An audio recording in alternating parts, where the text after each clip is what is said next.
cuando los hombres comenzaron a multiplicarse. Esta frase hombres es Adaham, que significa toda la raza humana, se refiere a hombres y a mujeres.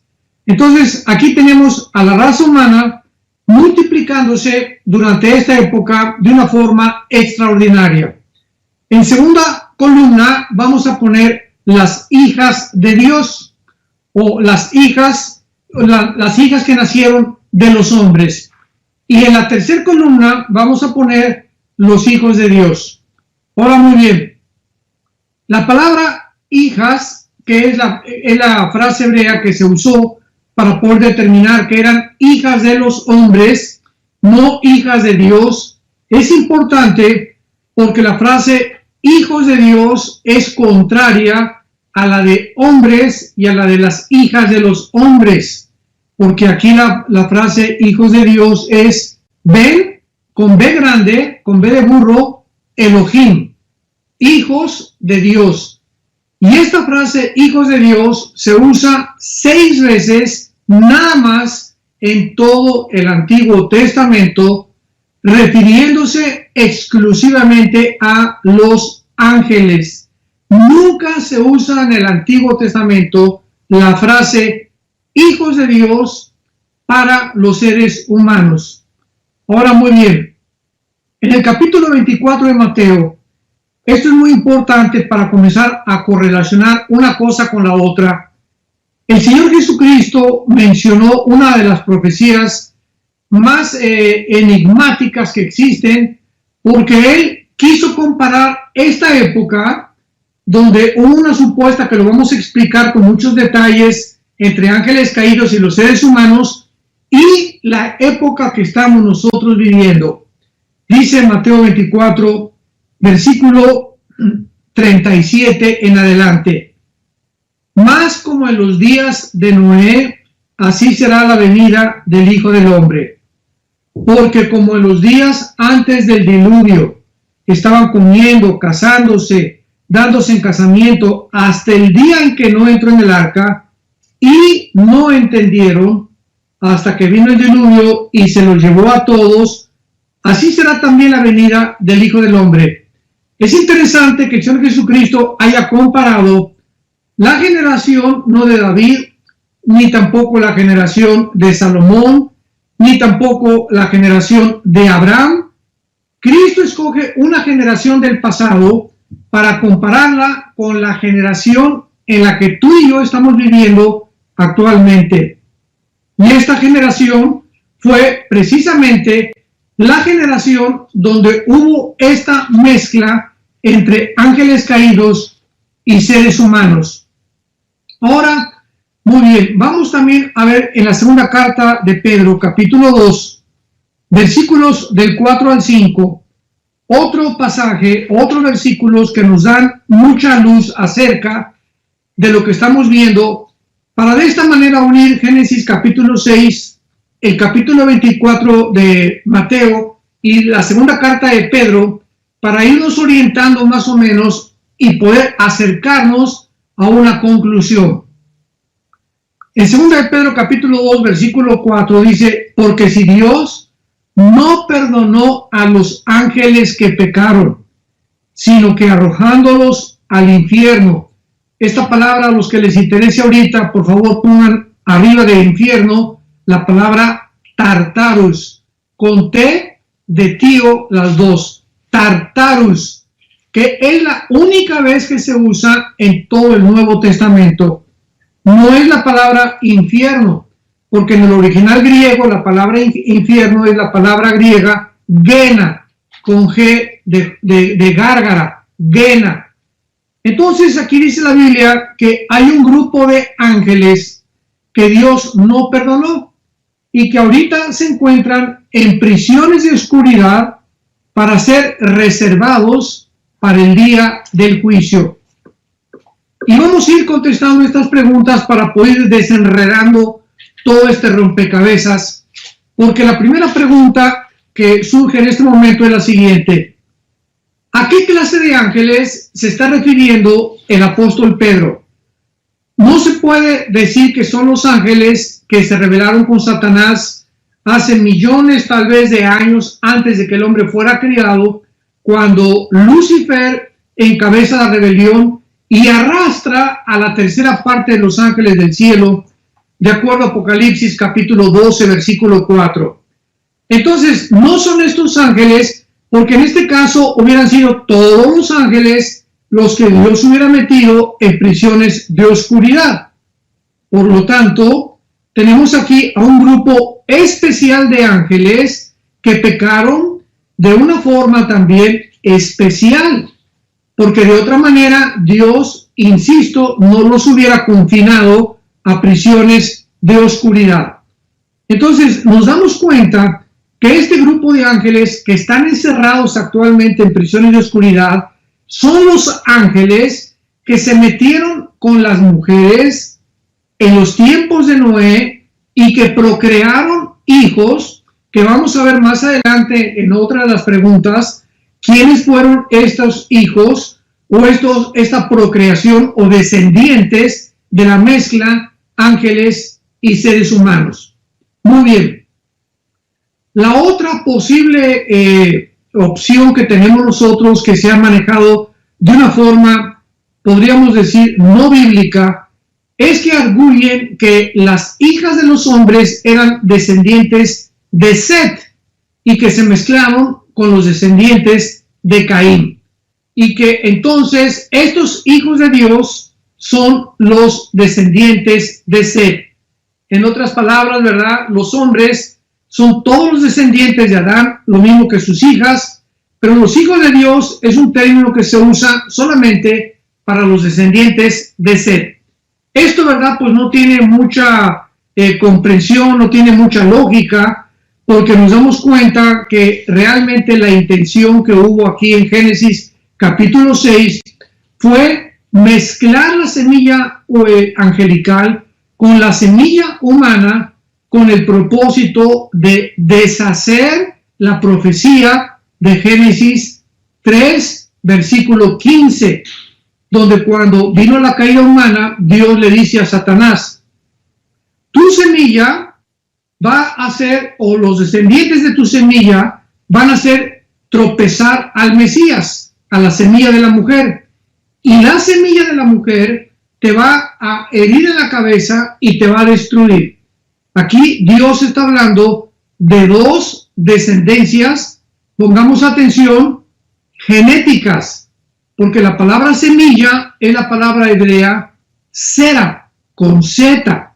Entonces, vemos que el esperma o la semilla de Satanás, porque la palabra sera es la palabra hebrea que se tradujo esperma, y en el griego, en la versión de la Septuaginta, que fue la traducción del hebreo al griego, se tradujo la palabra sera como esperma. Entonces, vamos a regresar. El esperma de Satanás va a tener una descendencia, un linaje, alguien que va a descender de él genéticamente, pongamos atención, y va a herir al Mesías, a tropezarlo, a herirlo en el calcañar, que es el tobillo, que es lo que se conoce como el talón de Aquiles. Y la descendencia de la mujer iba a herir o a matar completamente, a destruir a la semilla de la Satanás al final de la historia.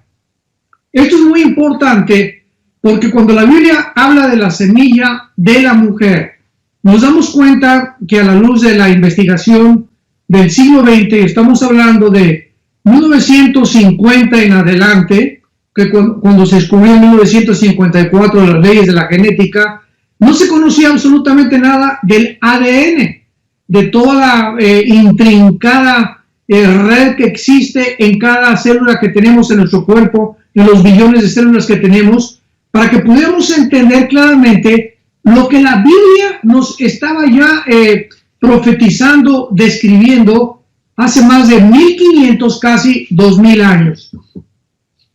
En el Nuevo Testamento encontramos que la Virgen María es embarazada no por José, sino por el Espíritu Santo. En el Evangelio de Lucas, en el Evangelio de Mateo, encontramos esta narrativa. La Virgen María no podía ser embarazada por un hombre, y la pregunta es ¿por qué? Bueno, ahora lo entendemos con las leyes de la genética y del ADN. Todos los hombres sin ninguna excepción, desde Adán hasta nuestros días, traemos el cromosoma Y, que las mujeres no lo tienen. Las mujeres tienen 2 cromosomas, el XX, y nosotros tenemos YX en nuestras cromosomas sexuales.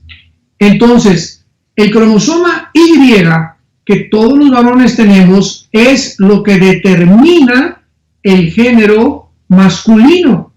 Entonces, si tú me estás escuchando y tal vez crees que no eres hombre, que eres mujer, pues ve que te hagan un examen genético de la sangre y se determina que tú tienes el cromosoma Y, eres varón, eres hombre. Entonces no hay ninguna duda acerca de tu genética ni tampoco de la composición de tu naturaleza. Somos varones por tener el cromosoma Y.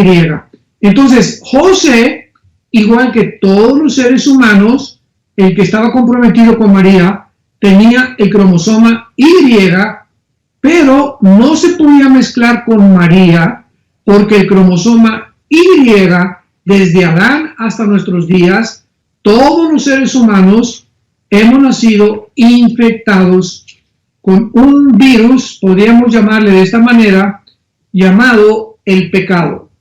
Entonces, el pecado es una fuerza maligna con la cual nacimos, es una tendencia que nos lleva a nuestra propia autodestrucción, es una fuerza interna, siniestra, enigmática, que la Biblia describe claramente que afecta nuestros pensamientos, nuestros sentimientos, nuestras emociones. Hemos nacido con la brújula completamente descompuesta.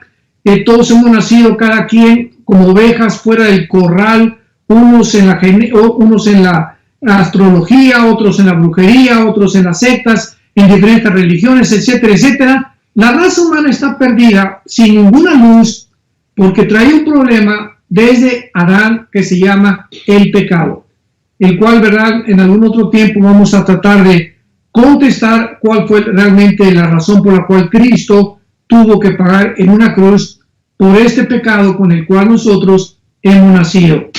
Entonces, como José no se podía meter con María porque su cromosoma Y estaba infectado, era necesario que el cromosoma Y fuera puesto y viniera de lo alto. Es Dios el que fecunda, ¿verdad?, el óvulo de María. Es Dios el que pone dentro de la fertilización el cromosoma Y, pero descontaminado del pecado. ¿Por qué? Porque ahora lo sabemos por la genética. Si Cristo hubiera nacido con el cromosoma Y de su papá José, de su padrastro, hubiera nacido en pecado.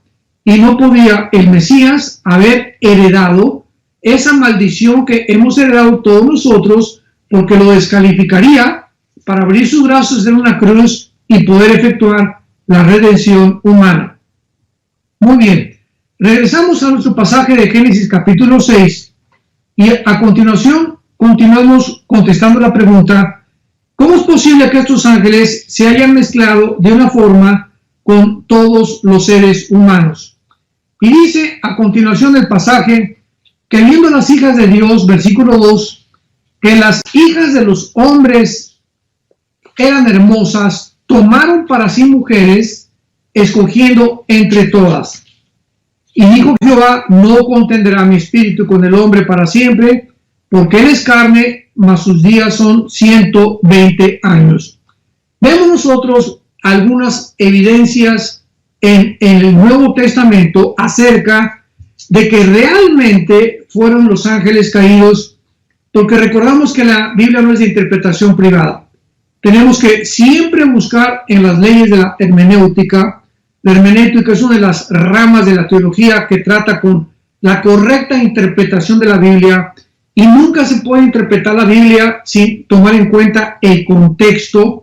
Entonces veamos en otra parte de la Biblia que el mismo Espíritu Santo nos revela sin ningún lugar a dudas de que fueron ángeles los que se mezclaron con las mujeres en este capítulo 6 del Génesis. Y lo encontramos en el libro de Judas, antes del libro del Apocalipsis. Este no es Judas Iscariote, este es Judas, uno de los que seguían a Jesucristo y fue uno de los apóstoles de Jesucristo. Pongamos mucha atención con la revelación que nos da Judas para que entendamos un poco más claramente la mezcla seres humanos y los ángeles. Y dice el versículo 6 y el versículo 7 de la carta a Judas: y los ángeles que no guardaron su dignidad, sino que abandonaron su propia morada, los ha guardado bajo oscuridad en prisiones eternas para el juicio del gran día, como Sodoma y Gomorra y las ciudades vecinas, las cuales de la misma manera que aquellos, habiendo fornicado, lo puedes subrayar en tu Biblia, habiendo fornicado e ido en vicios en pos de contranaturaleza, fueron puestos, por ejemplo, sufriendo el castigo del fuego eterno. Aquí nos revela Judas que hubo un grupo de ángeles que no guardaron su dignidad. Esta palabra dignidad se traduce la palabra que es el lugar en el mundo espiritual, en la dimensión espiritual, que abandonaron los límites que Dios les había puesto. Y estamos hablando ya de ángeles caídos.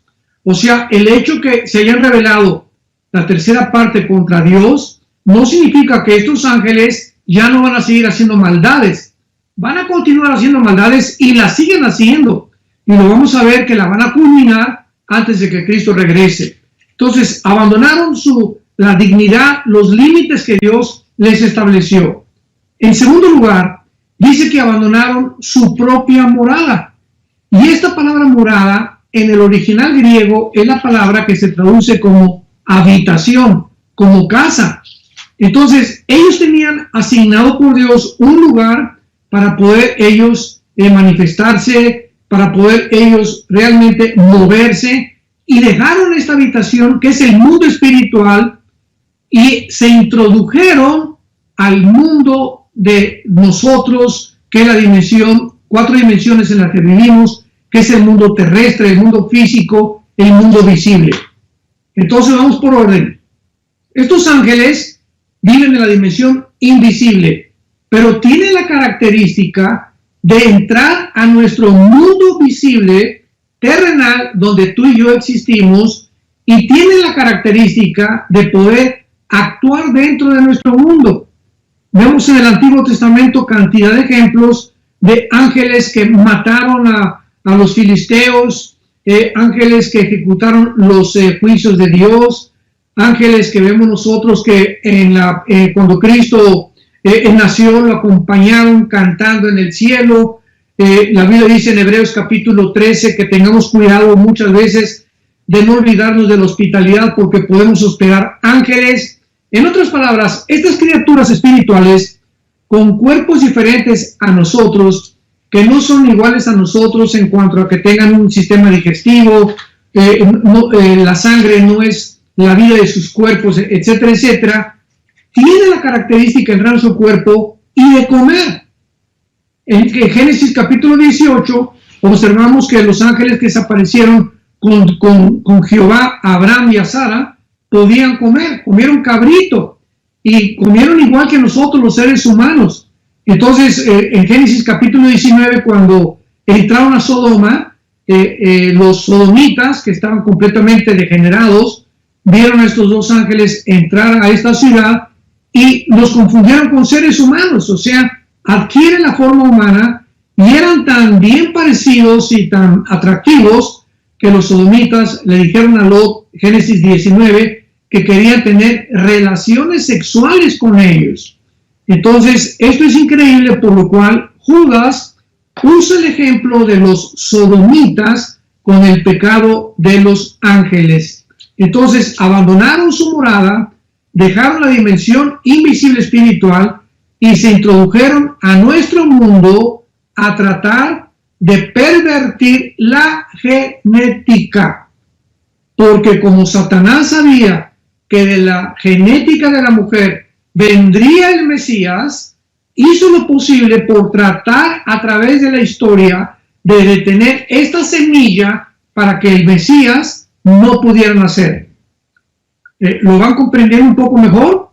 Era un ataque a la genética humana, el propósito que se encontraba detrás de la mezcla de estos ángeles con las mujeres. Pero continuamos en Judas, en nuestro examen del versículo 6, y dice Dios que abandonaron su propia morada, y estos ángeles están guardados, están encarcelados, están arraigados en prisiones eternas para el juicio del gran día. Esta palabra, prisiones eternas o bajo oscuridad, es muy importante para que sepamos nosotros, tal vez en la próxima serie de preguntas y respuestas vamos a contestar el mundo de los muertos, porque ahorita se están manejando las muertes por todos lados y el mundo no sabe, ¿verdad?, en qué consiste el mundo del más allá, el mundo invisible espiritual, que tal vez vamos a profundizar bastante en la otra serie de preguntas y respuestas. Dentro del mundo del más allá o de los muertos, encontramos en la Biblia que existe un lugar que se llama el infierno. En el infierno se encuentran únicamente los espíritus humanos que han muerto de Cristo a nuestros días y que murieron condenados, o sea, sin haber aceptado el plan de salvación de Jesucristo. Después tenemos en segundo lugar el abismo. El abismo es otra prisión donde se encuentran los demonios. Nada más los demonios y algunos ángeles caídos también, porque en Apocalipsis 9 se menciona a el destructor como el ángel del abismo, o sea, el jefe en el abismo, la prisión de los demonios que tienen ellos. Apocalipsis 9 le llama el destructor o el Abadón en el hebreo. Y tenemos en tercer lugar el Tartarus, que acabamos de mencionar en 2 de Pedro capítulo 2 versículo 4, que se tradujo infierno de una forma equivocada, y esta palabra Tartarus es precisamente la única palabra que se usa para la prisión de los ángeles que Dios ha considerado que ni siquiera pueden ya salir de ahí, porque hay todavía ángeles sueltos. Nos dimos cuenta que fue solamente un pequeño grupo de ángeles que abandonaron su dimensión, se metieron en la tierra para pervertir la genética, pero hay otro grupo de ángeles que siguen sueltos, caídos me refiero, ángeles caídos, y que no cometieron ese pecado que cometieron sus compañeros. Entonces tenemos en el grupo de ángeles caídos los que se encuentran en prisiones eternas, en el Tartarus, que son los que se metieron en tiempos de Noé con las mujeres. En segundo lugar, los ángeles caídos que están sueltos, y en tercer lugar, los ángeles que sirven a Dios. Entonces es importante hacer esta diferencia. Y en el versículo 7 de Judas ya no nos deja ningún lugar a dudas de que fueron ángeles caídos realmente los que se mezclaron con las mujeres, como Sodoma y Gomorra y las ciudades vecinas.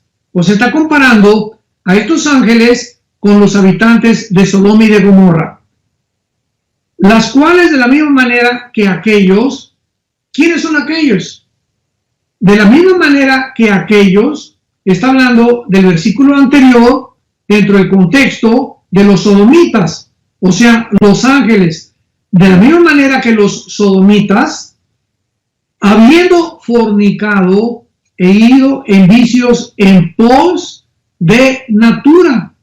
O sea, ¿qué fue lo que hicieron los sodomitas en Génesis 19? Se mezclaron hombres con hombres. Dice Romanos capítulo 1, versículo 22 en adelante, habiendo conocido a Dios, no le glorificaron como a Dios, ni le dieron gracias, sino que fueron en vicios, ¿verdad?, contra natura, hombres con hombres, mujeres contra con mujeres, y Dios los condenó a una mente reprobada, que significa ya una mente que ya no discierne qué es bueno y qué es malo.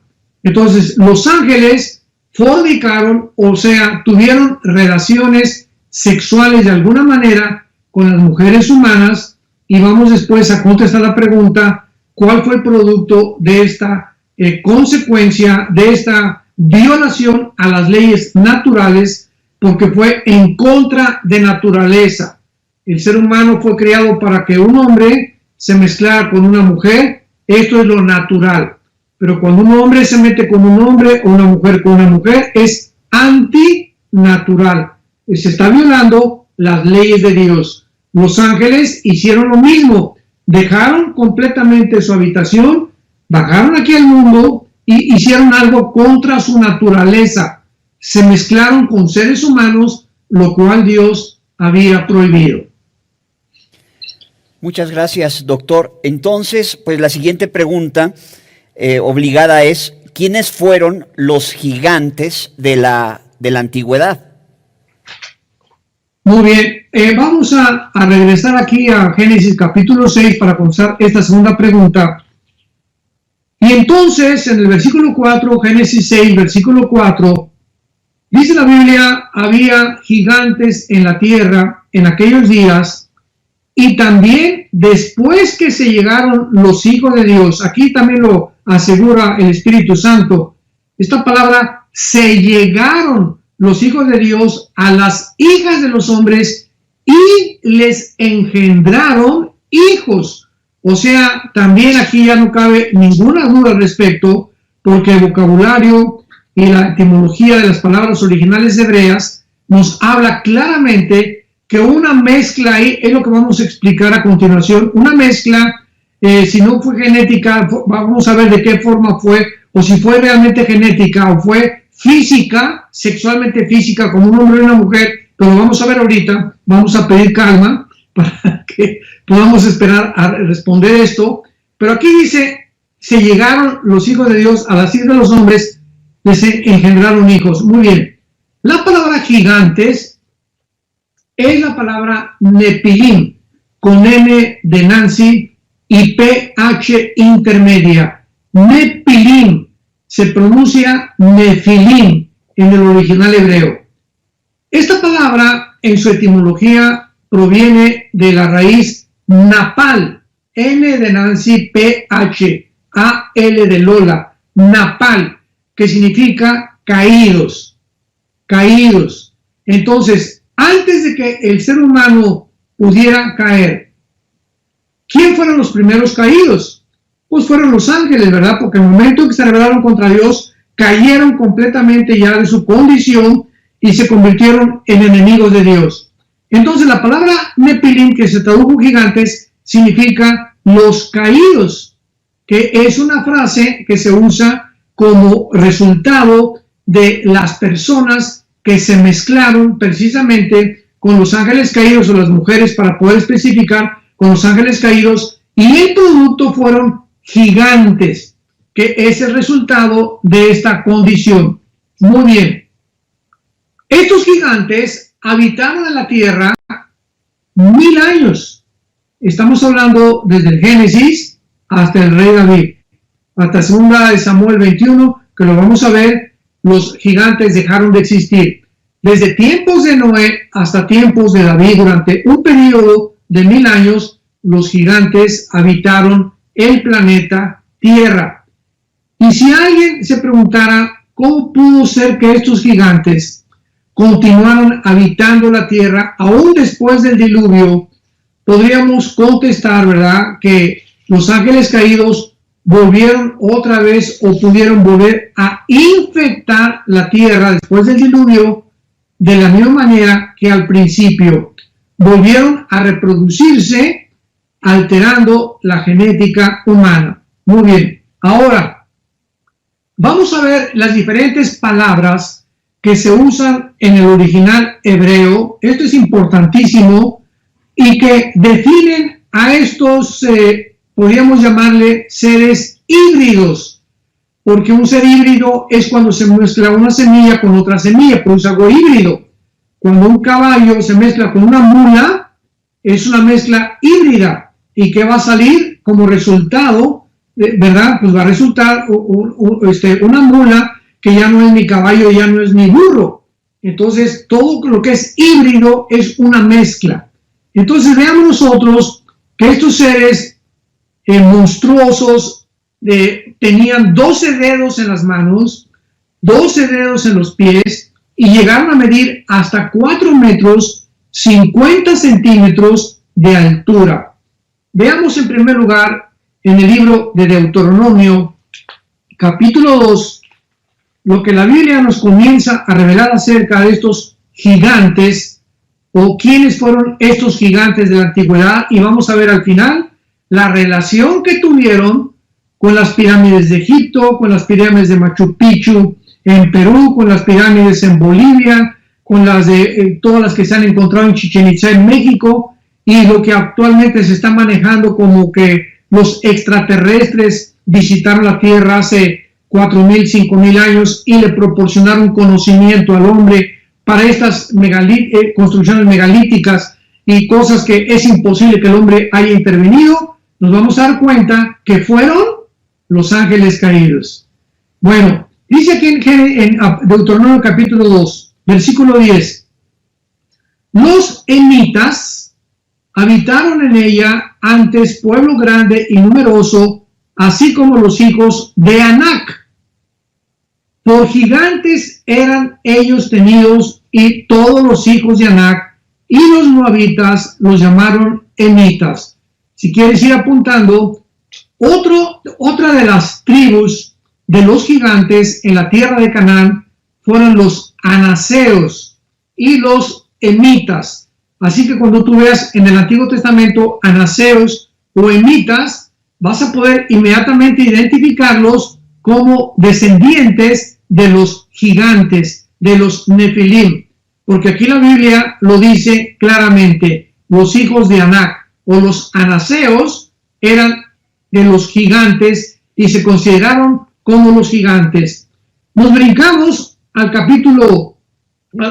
versículo 20 de Deuteronomio capítulo 2, Deuteronomio 2 versículo 20, por tierra de gigantes fue también ella tenida.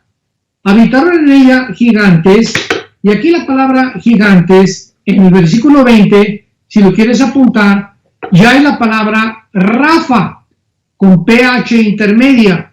De ahí vienen los refaitas. Esto es importantísimo, porque cuando encontremos la palabra refaitas o rafaitas en el Antiguo Testamento, los podemos inmediatamente clasificar como descendientes de los gigantes.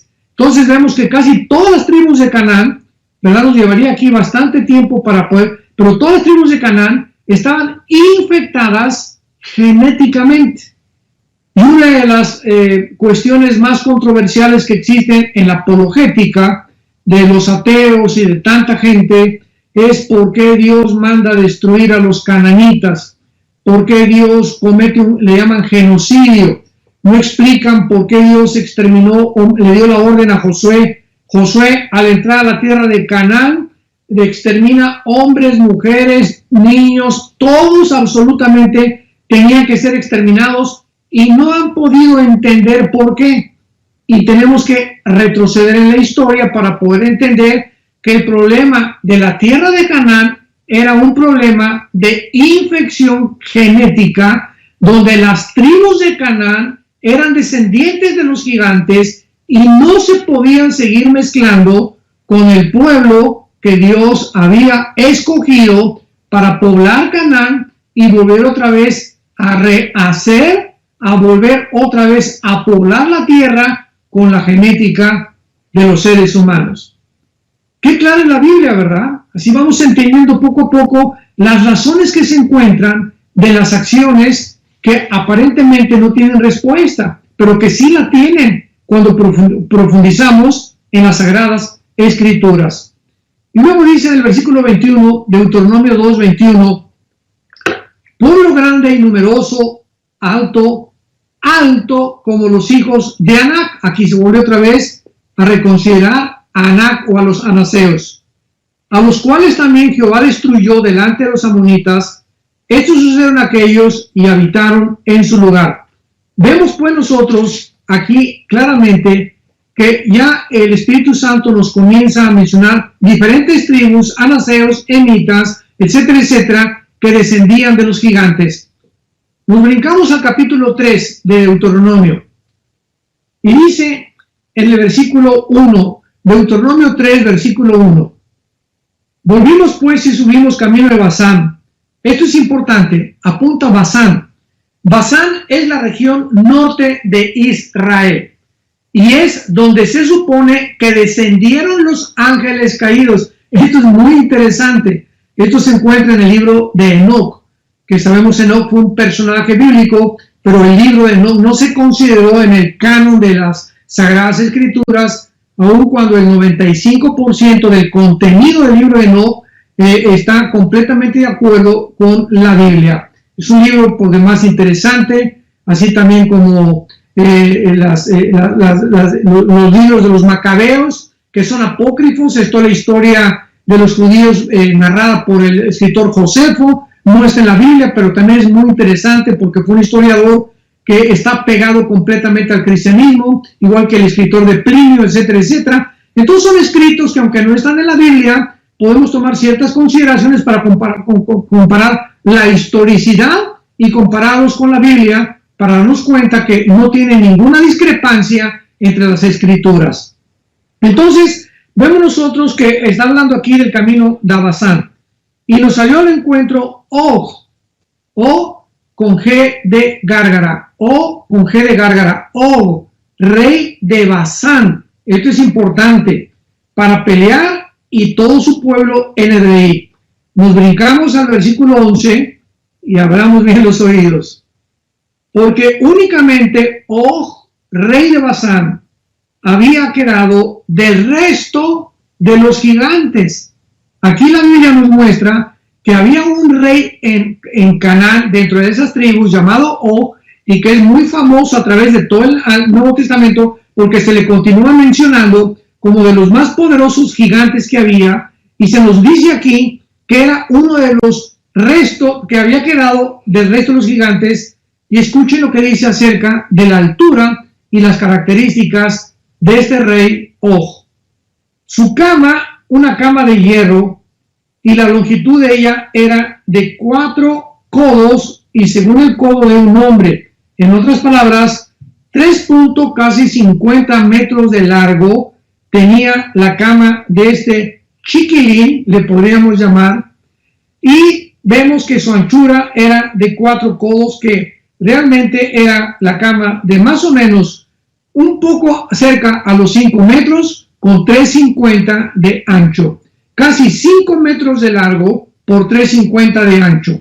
El codo era la medida antigua, que era de aquí más o menos hasta la punta de los dedos. Era aproximadamente como de 65 centímetros. Después, ¿verdad? Ahora usamos el metro, otros usan la yarda, etcétera, etcétera. Hay diferentes medidas de longitud. Pero en el Antiguo Testamento, una de las medidas más conocidas era el codo. Entonces, este hombre tenía casi 5 metros de largo, y lo dice claramente en su cama, y la anchura de casi 3.50 de ancho. Y esto es interesante porque cuando comenzamos a ver todas estas características, nos damos cuenta que aquí hay algo maravilloso. ¿Qué es lo que realmente se necesita para que estos gigantes hayan podido sobrevivir? Bueno, Job por lo menos era el doble de una persona actual de 2 metros de estatura. Casi todos los jugadores de básquetbol aquí en Estados Unidos tienen no menos de 1.95, 2.10, 2.20 han llegado, casi 6 pies, 3 o 4 pulgadas más. Y nos damos cuenta entonces que un hombre de aproximadamente de 1.90, tomando en consideración esta estatura, pesa aproximadamente 1.300 kilogramos. O sea, estos monstruos, escuchen esto, para considerar lo que un hombre de 5 metros pueda medir, 4,5 a 5 metros, es por lo menos 22,000 calorías diarias para mantenerse vivo. El ser humano necesita máximo 2,000 calorías para mantenernos vivos. Las mujeres un poquito menos, 1,500 calorías más o menos diarias para mantener el cuerpo funcionando adecuadamente. Ahora, si convertimos, escuchen esto, es muy interesante. Si convertimos estas calorías en comida, representarían 12 pizzas, o sea, 1840 calorías cada una, y 63 hamburguesas, comérselas todos los días. Esto sería la dieta de estos chiquilines, de estos pulgarcitos, de estos monstruos llamados los Nefilim. En conclusión, estos gigantes necesitarían comer el equivalente a 30 pizzas y 150 hamburguesas por día. ¿Sí me escuchaste? 30 pizzas y más de 150 hamburguesas para poder tener el equivalente a 22,000 calorías. Entonces, es impresionante cómo estos gigantes comenzaron a poblar la tierra y comenzaron a tratar, esta es otra cosa muy importante, de impedir que el pueblo de Dios que había formado a la salida de Egipto y que iba en dirección a Canaán, ahí en Canaán los estaban esperando los Nefilim. Satanás todo esto lo preparó y lo planeó anticipadamente al ver que ya iba ahí el pueblo de Dios y hubo esta mezcla anticipadamente para preparar a estos monstruos, estos guerreros de casi 5 metros de altura con 12 dedos en las manos y 12 dedos en los pies, para que cuando el pueblo de Dios se acercara a Canaán, los asustara o les influenciaran con miedo. Y lo vemos en Números capítulo 13. En el libro de los Números capítulo 13 recordarán que Moisés manda a los 2 espías a Canaán. Entre ellos iba Caleb, iba también Josué. Y la mayor parte de los espías regresaron a Moisés cuando les preguntó cómo está la tierra de Canaán. Se asomaron por la frontera y dijeron, vimos gigantes que parecíamos langostas junto con ellos, o sea, éramos así comparados con ellos y además eran de terrible aspecto, imposible entrar a la tierra de Canaán. Si estos hombres hubieran comparado a los gigantes con Dios, los gigantes hubieran sido las langostas. Entonces aquí hubo una mala percepción del carácter y el poder de Dios. Cuando nosotros vemos a los problemas como más grandes que Dios, es cuando nosotros somos vencidos por los problemas. Entonces, como resultado, para no extendernos más tiempo, estos espías, ¿verdad?, no entraron a Canaán. Toda esa generación se quedó muerta en el desierto. Los únicos que entraron fueron Josué y Caleb, porque creyeron realmente que Dios era mucho más grande que los gigantes. Y si Dios les decía, vayan y entren a Canaán, vemos nosotros la culminación de esta victoria con el rey David en 1 Samuel 17 con el gigante Goliat, que era uno de los descendientes de los gigantes, que venía de la tierra cerca de lo que es ahorita la franja de Gaza o la tierra de los filisteos, de Gat. Y cuando David se enfrenta a este gigante, le demuestra al pueblo de Dios, como Josué y Caleb le demostraron al pueblo de Dios, de que Dios es mucho más grande que cualquier gigante que podamos nosotros enfrentar. Entonces, estos gigantes, para concluir, ¿verdad?, fueron los gigantes que en la antigüedad poblaron el mundo, y vamos a terminar en 2 Samuel capítulo 21 para ver que fue el rey David el que los terminó y los exterminó completamente, y donde encontramos también que fue el rey David el que relata que tenían 12 dedos en las manos y de esos dedos en los pies. 2 Samuel 21, versículo 16. Isbibenov, uno de los descendientes de los gigantes. Y aquí se usa la palabra para gigantes, ya no Nefilim, sino Refaitas. Porque repito, los Nefilim se mezclaron entre todos los habitantes de Canaán y de ahí fueron alterando la genética de las diversas tribus. Por eso el Espíritu Santo califica Refaitas, Amonitas, Somsomeos, Anaseos como descendientes de los gigantes y tribus que eran de gigantes. Y este hombre, Isbibenov, era uno de los descendientes, y ahí dice su lanza pesaba 300 kilos de bronce, versículo 18, Sibecaí Usatita, que era un guerrero de David, mató a Saí, quien era uno de los descendientes de los gigantes. Versículo 19, ahí estaba Goliat Geteo, cuya asta era como el rodillo de un telar.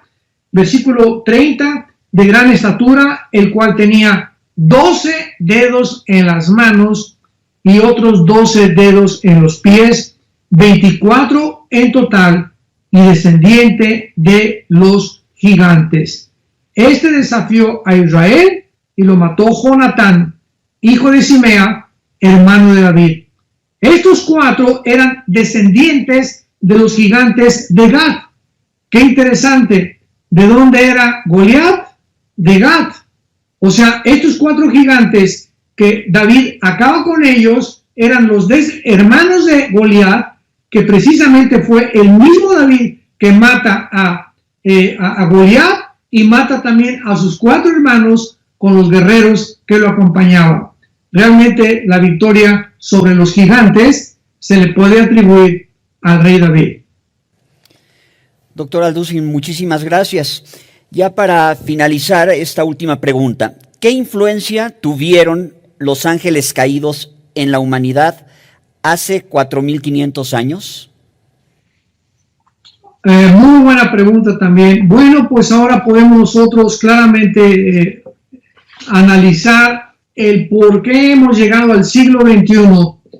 Y pues existen programas en la televisión como Discovery Channel, National Geographic, donde están tratando a través de todos los programas investigar la razón por la cual existen monumentos megalíticos, ahora sí que podríamos llamar de la edad de piedra, principalmente en todas las generaciones de la antigua Sumeria, de la antigua Mesopotamia, repito, como las mismas pirámides de Egipto, las ruinas de Punca en Bolivia, las ruinas de Machu Picchu en Perú, en Yucatán, etcétera, etcétera.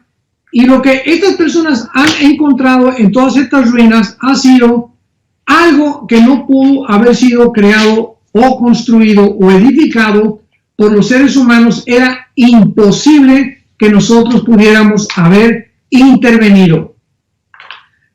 Yo quiero recomendarles a ustedes mi último libro que acabo de escribir, que se llama La invasión de los ángeles caídos.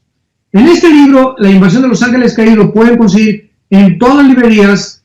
Está impreso por la editorial Berea. Y claro que en todas las iglesias de Viena para el mundo lo pueden ustedes adquirir, porque se va a comenzar ahora que volvamos a reunirnos, para que lo puedan ustedes verdaderamente comprar a un precio mucho menor que de las librerías. En este libro explico lo que voy a continuación a explicar, nada más que pues de una forma más resumida. Pero por ejemplo, han investigado que las pirámides de Egipto tienen un volumen 30 veces más grande que el edificio Empire State en Nueva York, y pesa más de 6 millones de toneladas. O sea, estamos viendo nosotros que hace 4,000 años más o menos, o hace no tantos años, pero un poquito menos, era imposible que estas pirámides pudieran haber sido hechas con el hombre, cuando el hombre no tenía ni los instrumentos, ni las calculadoras, ni las computadoras, ni las sierras de esmeril, que es imposible que corten granito como si fuera mantequilla, ni tampoco las grúas que puedan levantar ahorita más de 150 toneladas, cuando estas piedras eran de más de 10, 15, 20 toneladas, puestas, acumuladas todas, amontonadas. Estoy hablando de las pirámides de Giza en Egipto. Además, no había piedras por ahí. Entonces, la pregunta es, ¿de dónde los egipcios trajeron estas piedras? Y si trajeron estas piedras de 500 kilómetros aproximadamente, que es donde más o menos se encuentran, ¿cómo es posible que se les haya ocurrido hacer una pirámide nada más así, para que podamos nosotros comprender siglos después que ni los más grandes ingredientes de la impermeabilización del siglo XXI y del siglo XX, podamos nosotros compararlos con la erosión que sufren todos los edificios, todas las casas, y que las construcciones más perfectas que hemos hecho nosotros necesitan impermeabilizarse, pintarse para poder darle mantenimiento, cosa que las pirámides de Giza no han tenido absolutamente ninguna fase de reconstrucción ni tampoco de impermeabilización en más de 4,000 años aproximadamente de tiempo. Ahora muy bien, el corte de estas piedras es tan exacto.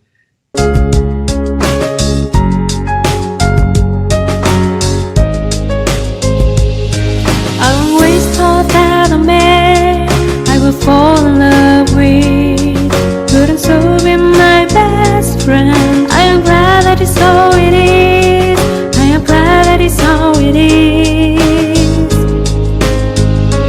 You are my dearest friend, with whom I have never kept any secrets. You know me the way I am, and I know the real you, and that's what makes our bond of love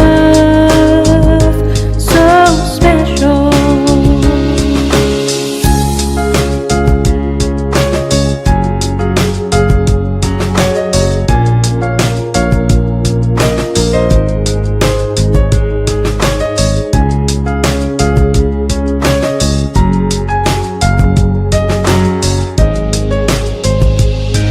I always thought that a man I would fall in love with couldn't so be my best friend. I am glad that it's so it is.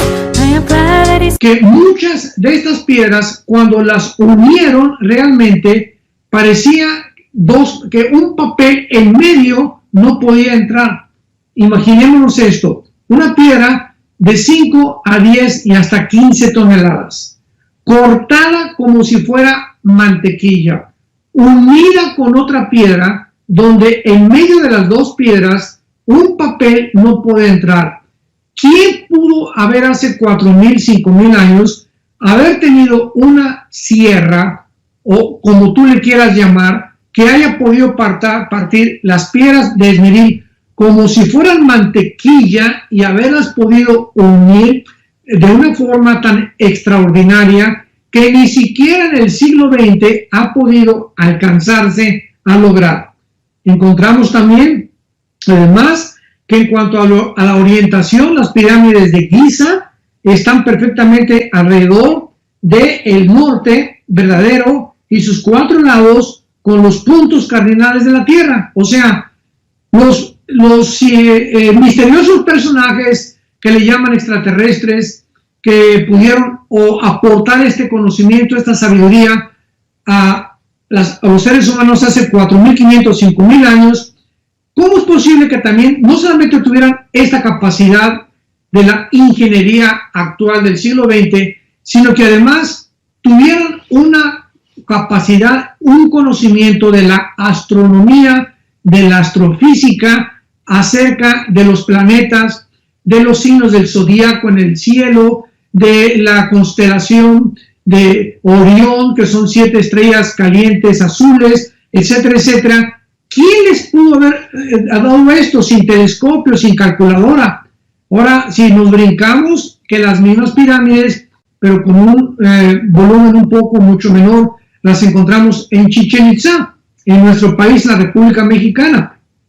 Si tú vas el 21 de marzo a Chichén Itzá, vas a encontrar en la pirámide de Quetzalcóatl, se llega, que es el equinoccio de primavera, el 21 de marzo, que es cuando la primavera comienza. Vienen franceses, europeos, chinos, se juntan ahí porque quieren ver un fenómeno que sucede a las 3 de la tarde.